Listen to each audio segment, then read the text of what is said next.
In 1211, at Chabchiyal Pass, Mongol commanders Jebe and Gyaganek won a battle by doing what no textbook would ever recommend: they ran away. Not a tactical withdrawal. Not a feint covered by shields. A visible collapse. Riders scattering. Supplies abandoned. Gold left on the ground. The Jin army pursued. Confident. Organized. Certain the enemy had broken. Minutes later, the Mongols turned. Forces that were supposed to be fleeing reappeared from the flanks. The pass closed. The Jin formation dissolved. The destruction was decisive.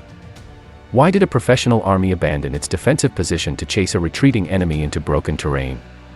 Why did experienced commanders mistake disorder for defeat? And why would the Mongols stake an entire campaign on the assumption that their enemy would stop thinking the moment victory seemed close? Because this was not a clever trick. It was a strategic wager built on psychological pressure, internal discipline, and a risk most commanders would never accept. In the next sections, we will dissect why this strategy should not have worked, why it almost failed, and what it truly cost to execute.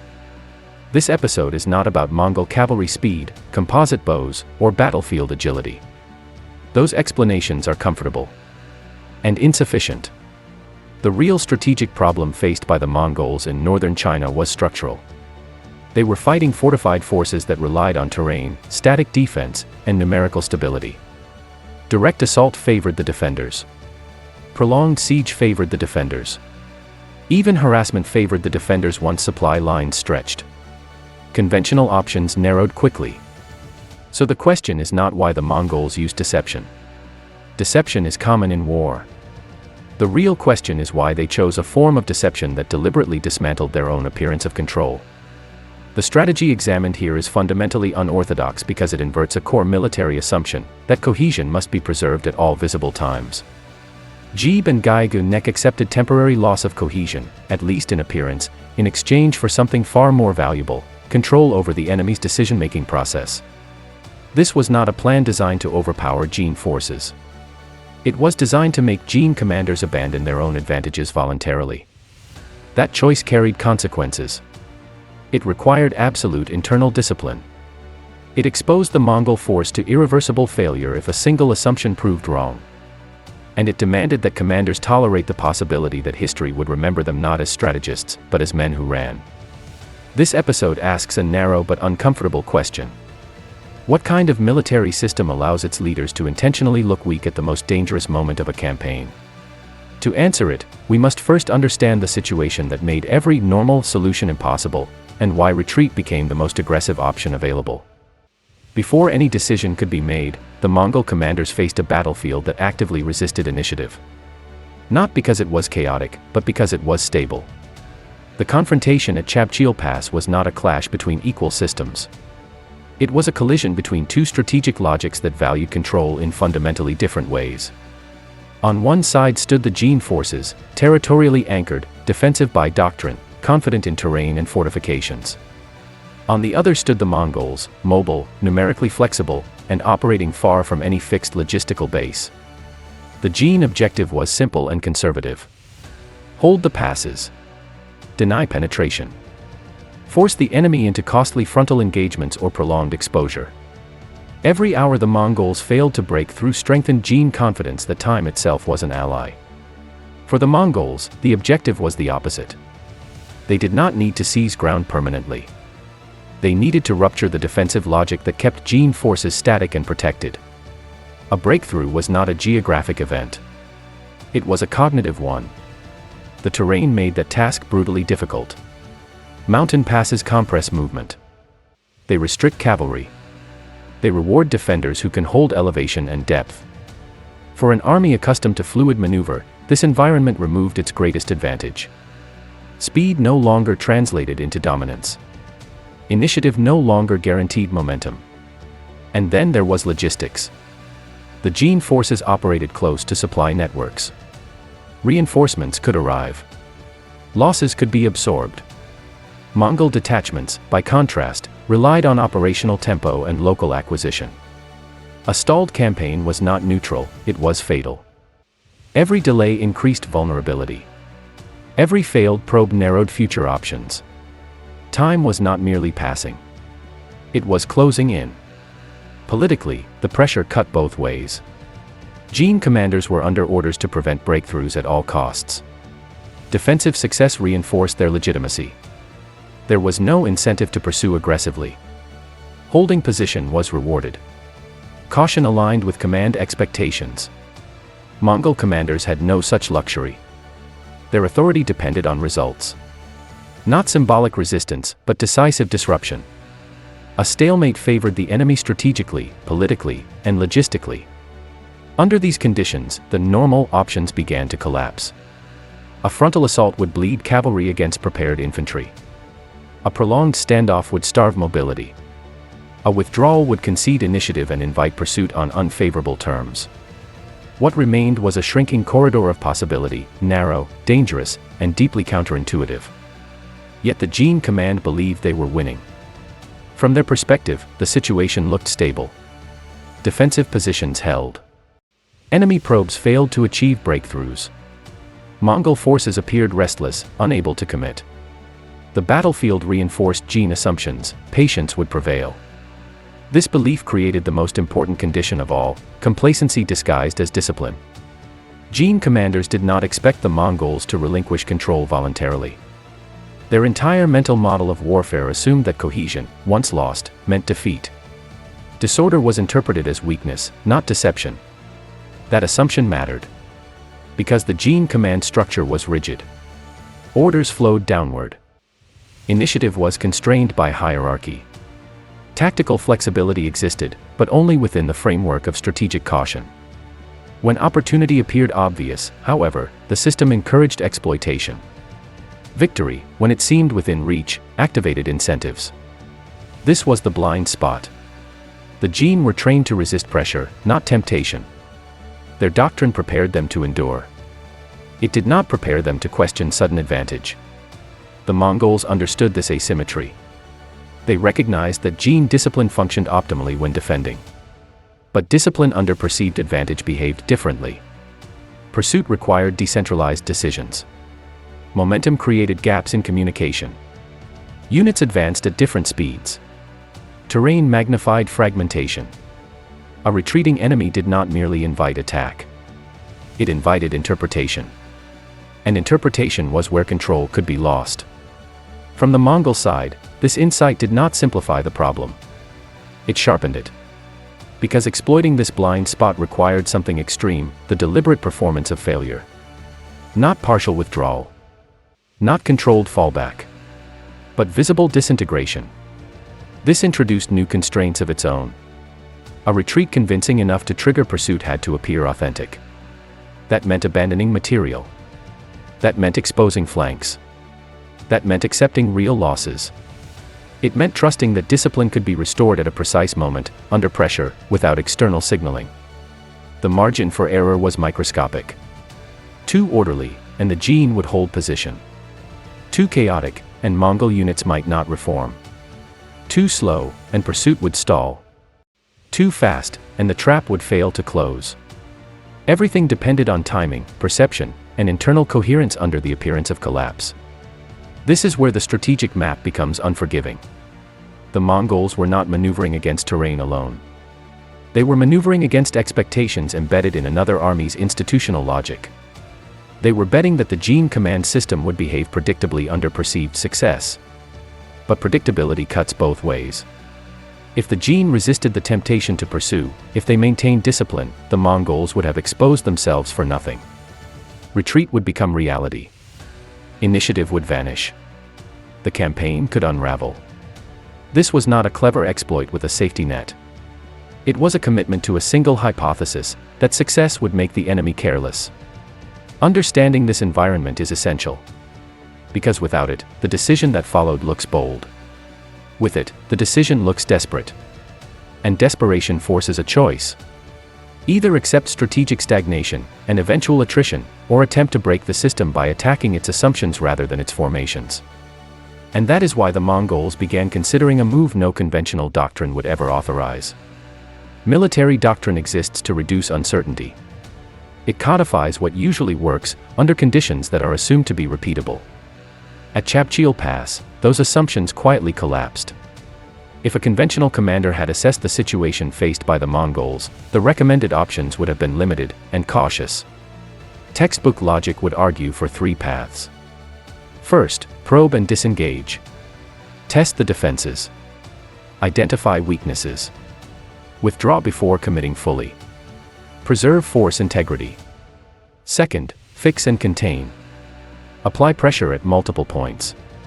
Force the defender to disperse. Look for gradual erosion rather than breakthrough. Third, avoid decisive contact. Maintain mobility. Refuse battle on unfavorable ground. Wait for a better opportunity elsewhere. Each option values preservation over risk. Each assumes time can be traded for advantage. At Chabchiyal Pass, none of them worked. Probing revealed nothing new. Gene defenses were layered and patient. There was no exploitable collapse point. Every attempt to test strength merely confirmed the same reality: the terrain neutralized Mongol strengths. Fixing the enemy in place failed for a different reason. Gene commanders were not required to respond. Their objective was not to maneuver, but to deny movement. Pressure did not force mistakes, it reinforced caution. Avoidance, finally, carried its own strategic cost. Withdrawing to seek alternative routes conceded initiative. It allowed Gene forces to redeploy, reinforce, and harden future positions. Mobility without penetration achieved nothing. The doctrine assumed flexibility on both sides. The reality was asymmetry. The Gene could afford to wait. The Mongols could not. This is where the textbooks become dangerous, not because they are wrong, but because they assume equilibrium. They assume both sides suffer equally from delay. They assume time is neutral. For the Mongols, time was corrosive. Every day without breakthrough increased logistical strain. Every pause signaled limitation. Every unsuccessful maneuver educated the defender. Under textbook logic, caution preserves force. Under these conditions, caution preserved failure. This created a strategic contradiction. If the Mongols followed doctrine, they would maintain cohesion but lose momentum. If they forced action, they would have to violate the very principles designed to prevent disaster. Most commanders resolve this contradiction by choosing the least catastrophic loss. They accept stalemate. They disengage. They wait. Jebe and Nek did not. The reason is not recklessness. It is prioritization. They identified that the true center of gravity was not the pass, the terrain, or even the Gene army. It was the Gene command's confidence in positional superiority. Textbook warfare focuses on defeating the enemy's capacity to fight. This situation required defeating the enemy's decision to remain static. Doctrine offered no solution for that. There was no prescribed maneuver for inducing an opponent to abandon a winning position voluntarily. No formation for triggering pursuit without provocation. No safe method for weaponizing the enemy's optimism. To achieve that effect, the Mongols would have to present something doctrine explicitly forbids: apparent loss of control. This is where most plans die. Because doctrine exists not only to guide action, but to protect commanders from blame. Following accepted principles provides cover when outcomes are uncertain. Breaking them exposes the decision-maker completely. A failed assault can be justified. A cautious withdrawal can be defended. A deliberate collapse cannot. Choosing to run, visibly, would leave no room for explanation if it failed. That is why this strategy was not merely unconventional. It was institutionally unacceptable. And yet, it was the only option that addressed the actual problem. The Mongols did not need the Gene to be weak. They needed the Gene to believe the Mongols were. That belief could not be induced through pressure. It required theater. But theater in warfare is unstable. It depends on precise timing, perfect internal discipline, and an accurate reading of human behavior under stress. Before such a plan could exist, it had to overcome resistance from within. Because the most dangerous opponent to an unorthodox strategy is not the enemy. It is the commander's own system. And that is where the real decision began to take shape. This strategy did not emerge fully formed. It had to survive internal resistance before it ever reached the enemy. Within any military system, proposals that deliberately abandon visible control trigger immediate skepticism. Not because they are irrational, but because they violate the unwritten contract between command and order. Authority is expected to stabilize chaos, not simulate it.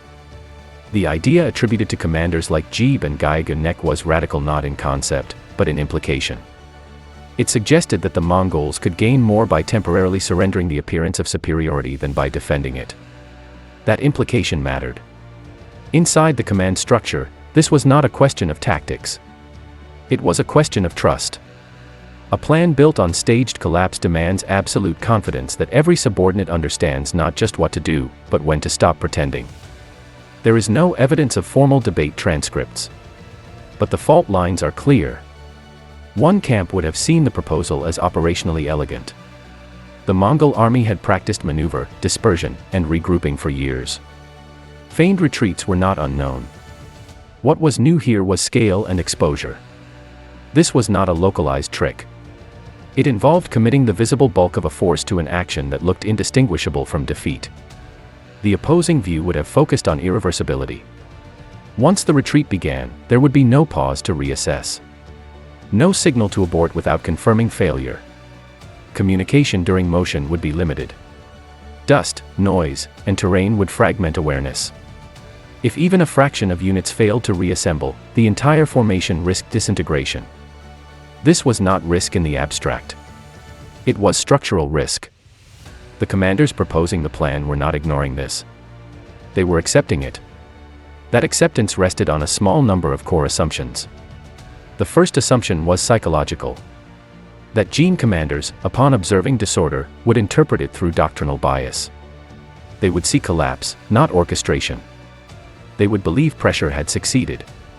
The second assumption was institutional. That Jin command incentives favored exploitation over restraint once advantage appeared obvious. That pursuit would be encouraged, not questioned. The third assumption was internal. That Mongol discipline was deep enough to survive the moment where everything appeared to fall apart. This last assumption was the most fragile. A feigned retreat is not just acting. It is resisting instinct. Every soldier is trained to survive. Running under pressure activates fear responses. Reversal requires trust that others will reverse at the same moment. No signal flare could guarantee that. No messenger could outrun confusion. The plan depended on shared expectation rather than direct command. That is a dangerous foundation. So why accept it? Because the alternative assumptions were worse. If the Jin did not pursue, the Mongols would disengage with losses but preserve force. The campaign would continue under constraint, not collapse. If the Jin pursued partially, the Mongols could still disengage without committing reserves. Only one outcome was catastrophic: a full pursuit followed by Mongol failure to reconstitute. The commanders were not betting on chaos. They were betting on predictable human error under perceived success. That distinction matters. This was not deception aimed at information. It was deception aimed at behavioral momentum. The Mongols were not trying to hide their strength. They were trying to overload the enemy's decision loop at the moment discipline usually weakens. And that brings us to the real target of the strategy. It was not Jin soldiers. It was not Jin formations. It was the Jin command's belief that advantage must be seized immediately. The retreat was designed as a trigger. Once pulled, it would activate pursuit protocols, reward-seeking behavior, and fragmented command execution. The Mongols would then re-enter the fight at a moment when the enemy's cohesion, not their own, was compromised. This reframes the decision entirely. The Mongols were not abandoning control. They were transferring it, temporarily, to the enemy, knowing the enemy would misuse it. That is why this decision sits outside normal doctrine. Doctrine assumes control must be retained. This strategy assumes control can be loaned, and reclaimed violently. But assumptions do not execute themselves. Once the decision was made, it had to be translated into action under conditions that punished hesitation and amplified error. Paper logic would not survive first contact. Because the next phase was no longer about ideas. It was about execution, and everything that could go wrong once the retreat began. Once the decision was made, the strategy entered its most dangerous phase. From this point forward, success no longer depended on insight, but on timing, discipline, and restraint under extreme pressure. The retreat had to look real. Not symbolic. Not partial. Convincing enough to override caution ingrained through years of defensive doctrine. This meant visible disorder. Units breaking formation. Riders accelerating unevenly. Supplies abandoned where they could be seen. Not hidden caches, but objects meant to be noticed. Evidence of haste. Evidence of loss of control. This was not improvisation. It was choreography under fire. The retreat unfolded in stages. Forward elements disengaged first, drawing attention. Supporting units followed with deliberate inconsistency, some faster, some slower, to break pattern recognition. The goal was not speed, but persuasion. Gene observers needed to conclude, independently, that the Mongol line had cracked. Here lies the first failure point. If the retreat appeared too clean, it would trigger suspicion. If it appeared too chaotic, units might not regroup. The line between the two was thin and unstable. Communication during this phase was minimal by necessity. Sound carried poorly. Visibility was limited. Signals risked exposure. Each subunit relied on prearranged expectations rather than real-time command. This is where logistics became a weapon and a liability. Abandoning material was not symbolic theater. Some losses were real. Equipment left behind could not be recovered. Pack animals released or killed to speed movement. This imposed a tangible cost on the retreating force and ensured that the performance could not be easily reversed if pursuit did not materialize. The Mongols accepted this cost to buy credibility. At the same time, concealed elements positioned themselves along likely pursuit routes. These were not reserves waiting passively. They were timed components in a mechanism that required synchronization without direct contact. Their role was precise: remain invisible long enough for pursuit to overextend, then emerge decisively. If they revealed themselves too early, the gene would halt. If too late, the retreating units would be overwhelmed. This introduced the second failure point: temporal alignment. The entire operation hinged on shared assumptions about distance, speed, and reaction time.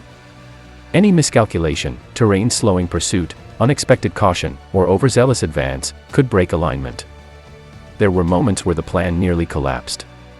Pursuit did not begin instantly. Gene commanders hesitated, assessing whether the retreat was genuine. This hesitation compressed the window. Mongol units had to maintain the appearance of panic longer than intended, increasing internal strain. Then pursuit accelerated unevenly. Some gene elements advanced faster than others. This created pockets of pressure where retreating Mongol units risked direct engagement before the trap was set. At least once, the distance between retreating units and concealed forces narrowed dangerously. A premature clash here would have exposed the entire plan. Discipline held, but only just. The most critical moment came at the turn. This was the irreversible point. Once Mongol units halted and reformed, there could be no retreat. Momentum shifted violently. Units that had been fleeing had to pivot into coordinated aggression under maximum stress. There was no signal visible to the enemy. The change had to appear spontaneous. Confusion had to flip sides instantly. This was the third failure point. If any unit failed to reverse, the illusion would shatter. If the enemy regrouped faster than expected, the window would close. If concealed forces were delayed, the retreat would become a rout. But the gene pursuit had already committed. Formation integrity had degraded. Command distance had stretched. Initiative had fractured downward. When Mongol units turned, they did so into an enemy no longer operating as a single system. What followed was not a conventional engagement. It was a rapid collapse of coherence. Gene units found themselves isolated, compressed by terrain, and struck from multiple directions. The strategy worked, but not because it was clean. It worked because it forced the enemy to make several small, reasonable decisions in sequence, each of which narrowed their options, until reversal became impossible. This is the hidden reality of execution. The plan did not succeed because everything went right. It succeeded because enough things went wrong, on the enemy's side, at the right moments. But execution alone does not explain outcome. To understand why this collapse was decisive, we must examine the other half of the equation: how the gene interpreted what they were seeing, and why their reaction followed the worst possible path. Because the Mongols did not defeat the Jin army directly. They defeated the Jin command's interpretation of events. By the time the Jin command recognized that something was happening, the most important decisions had already been made, by momentum, not by orders. From the Jin perspective, the initial signals were unambiguous. The Mongols were disengaging under pressure. Their formations were dissolving. Material was being abandoned. These were not subtle indicators. In Jin doctrine, they meant one thing: the enemy had lost cohesion. This interpretation did not arise from incompetence. It arose from training. Jin commanders had been conditioned to read disorder as opportunity. Their defensive doctrine emphasized patience until the enemy weakened. When weakness appeared, initiative was expected. Hesitation at that moment could be interpreted as timidity, or worse, disobedience. The command system incentivized exploitation. Reports moved upward describing Mongol retreat. Each report reinforced the same conclusion. No contradictory signal arrived. There was no evidence of ambush. No counterpressure. No feigned counterattack. Just withdrawal. At that point, restraint became harder to justify than pursuit. This is the first critical error, but not a tactical one. It was a cognitive one.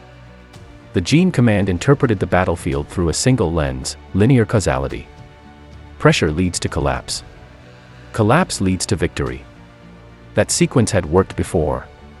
It aligned with doctrine. It aligned with experience. What it did not account for was staged failure. Once the order to pursue was issued, control fragmented immediately. Pursuit is not a defensive action. It reverses the logic of command. Units advance at different speeds. Terrain dictates spacing. Communication lags. Initiative shifts downward, often to officers operating on incomplete information. The Jin command structure was optimized for holding ground, not for chasing a disintegrating enemy through broken terrain. As pursuit deepened, the first structural weakness appeared. Units began to outrun their command radius. Visual contact replaced coordinated signaling. Decisions were made locally: continue pressure, seize abandoned supplies, close distance.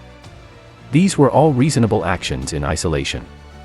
Together, they produced overextension. The second error followed naturally. Confidence accelerated behavior. As the Mongol retreat continued, Jin units interpreted the lack of resistance as confirmation. The possibility of deception diminished with every unchallenged step forward. At this point, the Jin were no longer evaluating information. They were validating a conclusion already reached.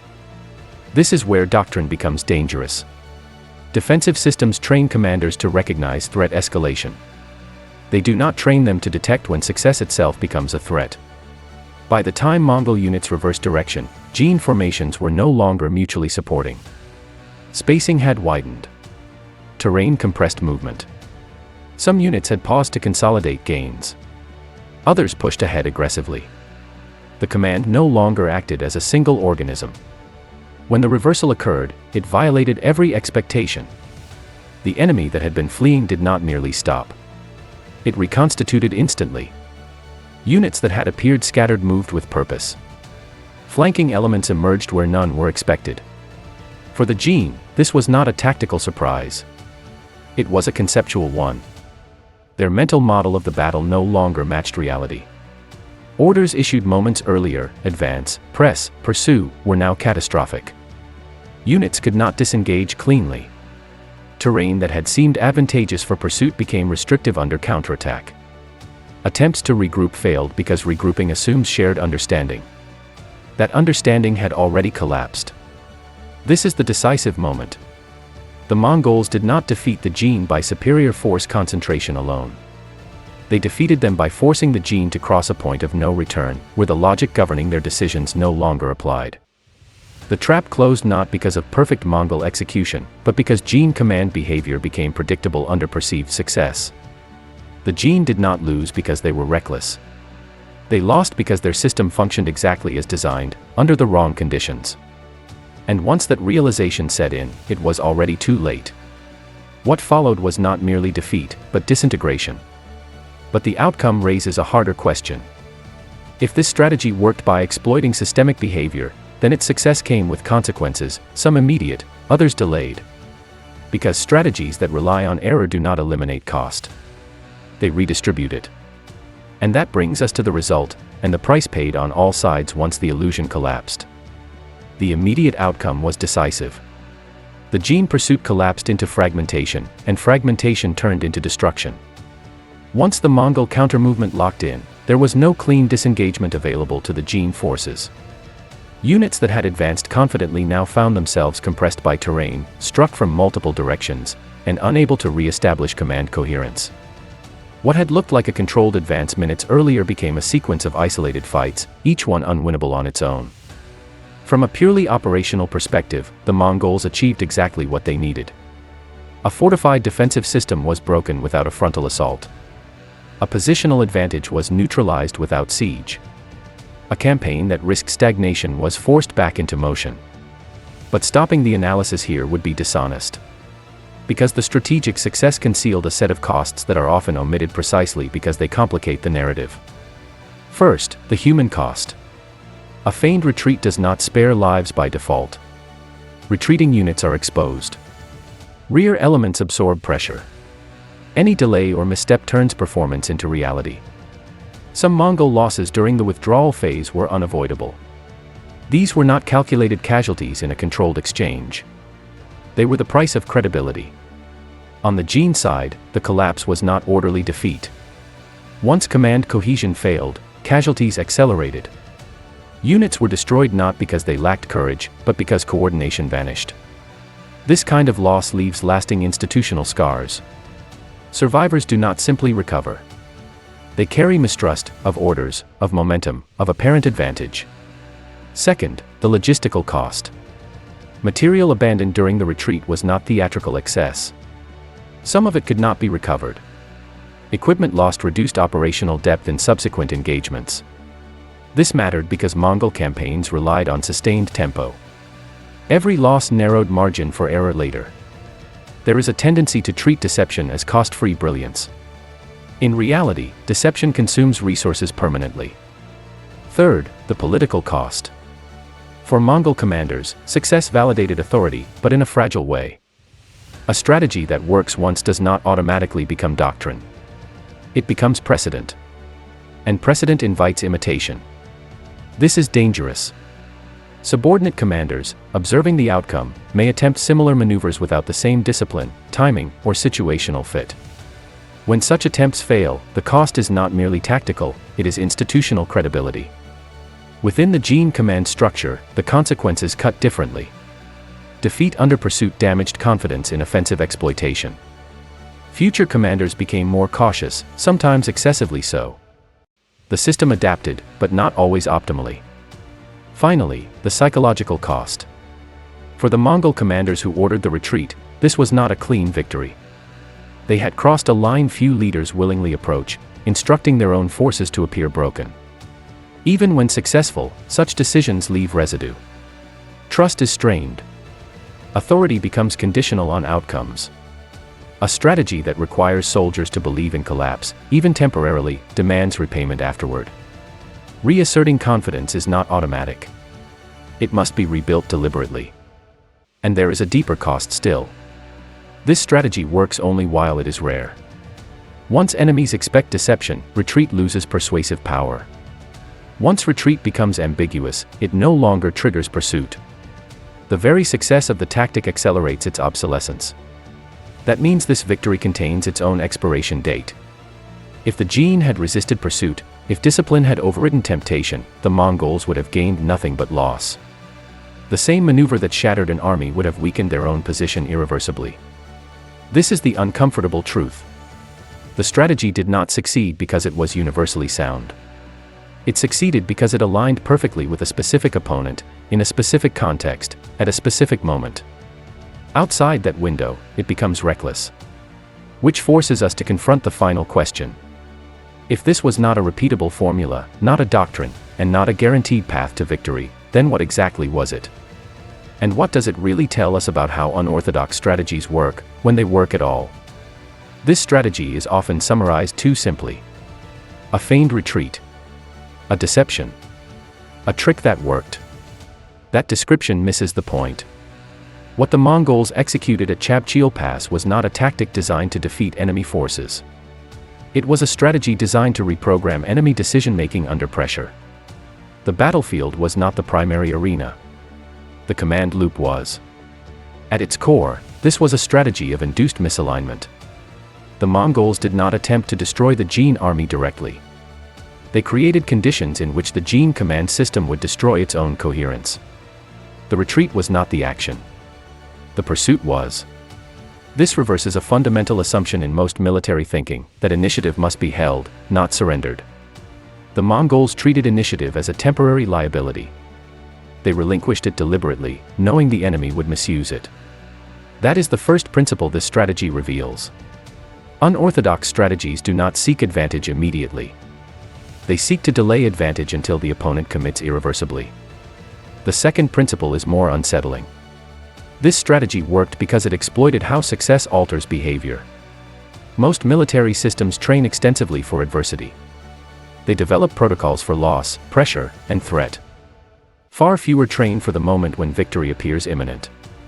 That moment is often governed by emotion rather than procedure, urgency, ambition, fear of missing opportunity. The Mongols understood that discipline under pressure and discipline under advantage are not the same skill. They did not need the Jin to panic. They needed the Jin to hurry. That distinction matters.